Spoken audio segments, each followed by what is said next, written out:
Жаңа жылда есте қаларлықтай қарсы алу үшін қыруар қаржы жұмсаудың қажеті жоқ. Тек қиялыңызға ерік беріп, үнемділікті басты қағида етіп алсаңыз жеткілікті. Суретшілер, тігіншілер мен аспаздар мерекені қалай ұтымды ұйымдастыруға болатындығын жақсы біледі. Олардың бірқатарымен тілшіміз Гүлжан Көленқызы жүздесіп қайтты. Жақындарыңызға беретін сыйлықтарды алдын ала қолдан дайындауға болады. Қазірдің өзінде шеберлер қолынан шыққан бұйымдарды дүкен сөрелеріне қойып үлгерді. Мұндай дүниелерді сізде жасап көрсеңіз болады. Мәселен, әдемі сабынды әзірлеудің түк қиындығы жоқ. Мынандай шырша жаңғақтары мен жаңа жылдық дастарханды үйдегі шыршаны әсемдеуге болады. Қалтаңызға да салмақ түсірмейді, әрі табиғи заттар қолданасыз. На 90% это природа.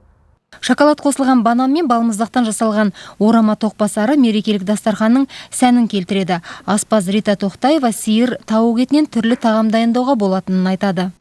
Помимо нашего традиционного бешбармака, Дәстүрлі ет тағамнан бөлек дастарханды түрлі әс-мәзірмен әсемдеуге болады. Ол үшін қымбат азық-түліктің қажеті жоқ. Қолда барды түрлендіріп тағам әзірлеңіз. Мәселен, дәмі тіл үйірер бәліш пісірсеңіз болады. Егер жаңа жылды үйде емес қонақтармен мейрамханада қарсы алатын болсаңыз, сәнді көйлекті жалға алуға болады. Ал егер ұлттық киім кисеңіз, елдің назары тек сізде болмақ. Людям чем покупать? Сатып алғаннан гөрі жалға алған дұрыс деп ойлаймын. Мәселен, балаларға арналған ертегі кейіпкерлердің киімі 35 мың тұрады. Мұндай киімді 5 мың теңгеге жалға алуға болады. Вот это самый выгодный. Жаңа жыл балалар ғана емес, үлкендердің де асыға күтетін мерекесі. Егер қиялыңызға ерік беріп, шеберлігіңізді іс жүзінде байқап көрсеңіз, мерекеге көп қаржы шығындамай қарсы алуға болады. Гүлжан Көленқызы, Галина Муленкова, Ерлан Абжанов, Хабар, Алматы.